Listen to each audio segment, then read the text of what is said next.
Kung taga Signal Village Taguig ka at napansin mo ang taong ito na nakasuot na pang chef at kakaibang estilo ng pagtitinda, ay dapat mapahinto ka dahil sa cute na bike nito at mala-artistang kutis at syempre ang hindi mo maintindihan Chinese word ang naibig sabihin ay Chinese dumpling. Tanungin natin kung ano yung Chinese dumpling, kanyang binebenta.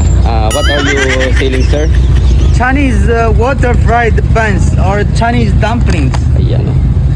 Sa mga hindi nakakalam, ayan, ay guys. trending nga pala itong authentic Chinese dumpling na kung saan ay na-featured na rin ito sa Rise and Shine sa TV. Yan, kung saan ay na-interview na rin at pumunta na rin sa kanilang show. Ayan guys, panoorin natin.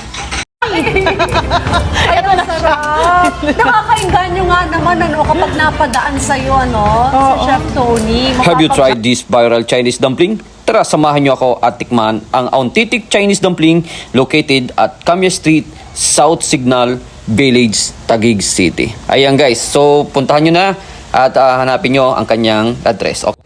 At sa kanyang FB page, ang pangalan ay Tony Chan. So search nyo na guys. Okay? At syempre naman, sino pa naman ang hindi bibili kay Manong Chef na kung saan talaga namang agaw eksena ang kanyang paninda. Ayan naman guys, tingnan nyo naman yan. So bumili na nga ako dyan ng 6 na piraso worth 100. So pag bibili mo isa, 20 pesos. Ayan po, may discount yan pag halimbawang 6 ang bibili nyo. Shoutout daw po, sabi ng mga kabataan na patuloy na tumitingin kay Kuya. So ayan guys, so tinikman ko na nga dyan. Eto, at panoorin nyo.